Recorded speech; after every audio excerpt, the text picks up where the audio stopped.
Assalamualaikum warahmatullahi wabarakatuh. Jumpa lagi bareng aku di podcast aku ya, yaitu cerita horor. Dan kali ini aku bakal ceritain pengalaman horor aku. Nah, pengalaman horor aku kali ini tuh emang bener-bener aku inget banget, karena pengalaman horor aku ini terjadi sekitar mungkin 10 tahun yang lalu. 10 tahun yang lalu itu, saat itu posisi aku masih SD kelas 4 atau SD kelas 5, aku lupa. Dan kebetulan itu aku baru punya adik aku, dan adik aku itu usianya TK, kalau enggak 4 tahun TK, aku agak lupa ya pasnya usia berapa. Nah, waktu itu kebetulan memang di desaku itu masih zamannya rame-ramenya yang namanya togel. Jadi togel tuh di desaku sangat terkenal banget.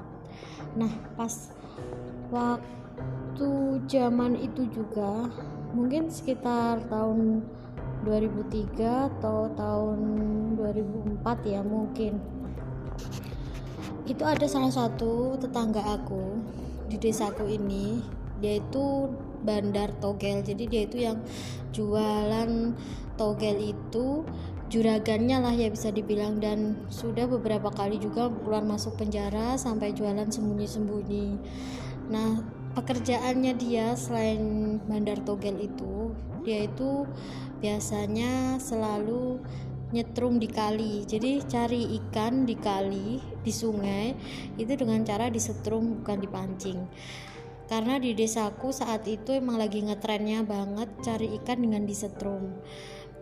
Dan posisi waktu itu sore, sekitar jam 3 sore itu emang hujan banget, hujan lebat. Nah, habis hujan lebat itu sekitaran jam 5 sore itu hujan reda, dan si bandar togel ini, aku sebut aja Pak M ini dia habis dari sungai untuk nyetrum ikan. Nah, pas dia kembali pulang habis nyetrum ikan dari kali itu, biasa aja di rumah. Ini berdasarkan cerita istrinya. Pas di rumah biasa aja, dan sempat tidur juga pas di rumah itu. Nah, pas tidur itu sama istrinya dibangunkan untuk makan. Pas dibangunkan untuk makan, ternyata nggak ada respon, dan istrinya sontak langsung histeris. Kemudian tetangga pada dengar, akhirnya pergilah ke rumahnya si tetangga ini.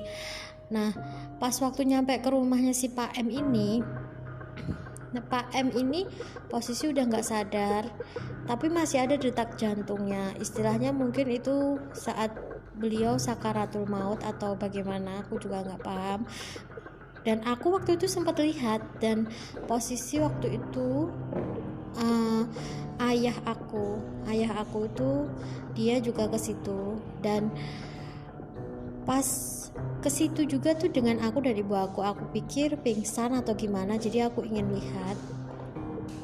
Setelah aku ke sana, itu ternyata Pak M ini itu geget. Tahu nggak sih geget? Kalau bahasa Jawanya geget ya, tapi kalau bahasa Indonesianya tuh kayak gigi atas dan gigi bawah tuh kayak tak gitu, kayak menggigil gitu sampai itu di lidahnya.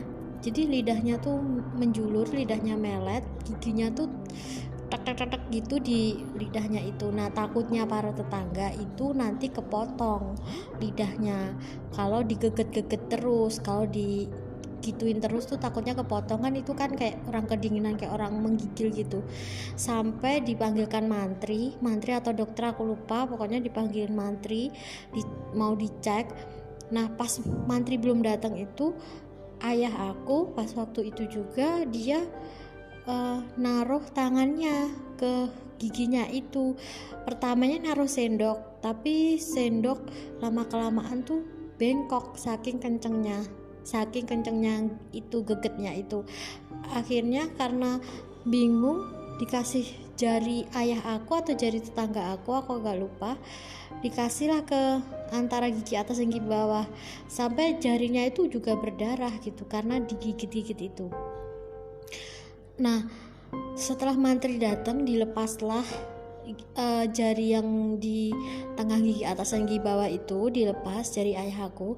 Terus mantri meriksa dan kata mantrinya, ini udah nggak bisa lagi gitu katanya. Nah, setelah dikasih disuntik atau gimana, aku juga nggak paham karena waktu itu aku masih SD. Kata istrinya sih setelah disuntik itu udah nggak menggigil, tapi selama beberapa menit tuh menggigil lagi kayak kejang gitu.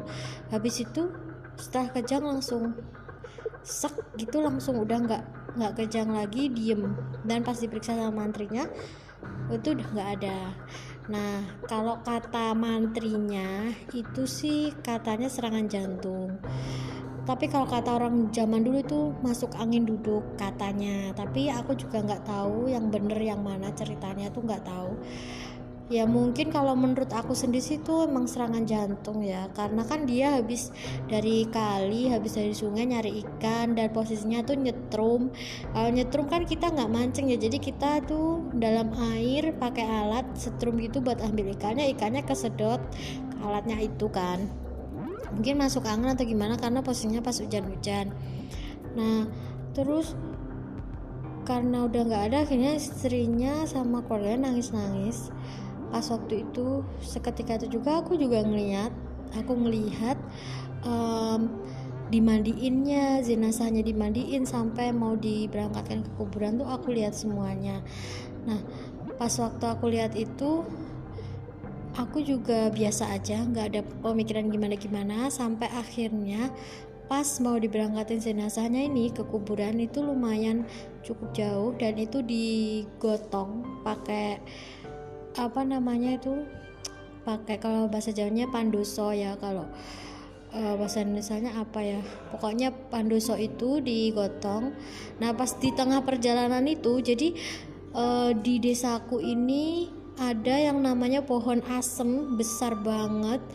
Dia itu udah dari zaman Belanda, dan pohon asem itu banyak cerita mistis, dan aku nanti juga bakal bahas pohon asem itu di podcast aku yang lainnya.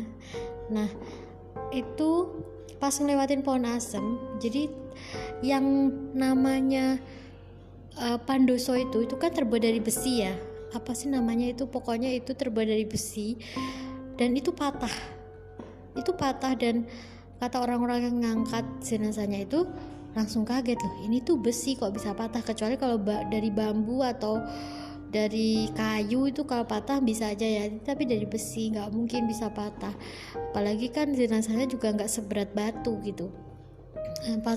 Pas itu tahu itu patah akhirnya para orang-orang pada berhenti, terus gantian yang gotong diakalin pakai bambu pas waktu itu, bambu atau tongkat. Nah, pas sampai pohon itu juga pas mau berangkat lagi itu di samping kan pohon asemnya itu kan tengah-tengah jalan. Nah, samping pohon asem pas mau berangkat lagi itu ada ular gede banget, ular piton gede banget, itu nyebrang dari pohon asem ke arah timur, ke kebun-kebun punya orang gitu, ke kebun-kebunnya orang. Nah, orang-orang langsung kaget lagi, ya Allah ada apa ini gitu. Tapi langsung dilanjutin kan karena posisi itu diteruskan ya, jenazahnya diteruskan langsung dimakamkan, dan posisi itu udah jam 5, udah maghrib gitu. Udah selesai maghrib atau udah maghrib aku nggak tahu ya, agak lupa. Nah, pas sudah dimakamkan udah selesai pulang. Nah, itu pas waktu ibuku selesai dari pemakaman, ibu dan ayahku selesai dari pemakaman, aku dan adik aku tuh langsung diungsikan ke rumah saudara aku, ke rumah bule itu tante ya, bule aku, kalau orang Jawa bilangnya bule, ke rumah bule aku tuh jadi seberang tetap satu desa tapi seberang dusun. Jadi kalau di tempat aku itu dusun B, kalau di tempat bule aku ini, tante aku ini dusun K. Jadi aku sama adik aku berdua ini diungsikan ke sana buat tidur di sana malam itu. Aku nggak tahu ya alasannya apa, aku nggak tahu. Karena aku masih kecil jadi aku nggak mikir sampai segitunya, tapi aku itu inget ceritanya gitu.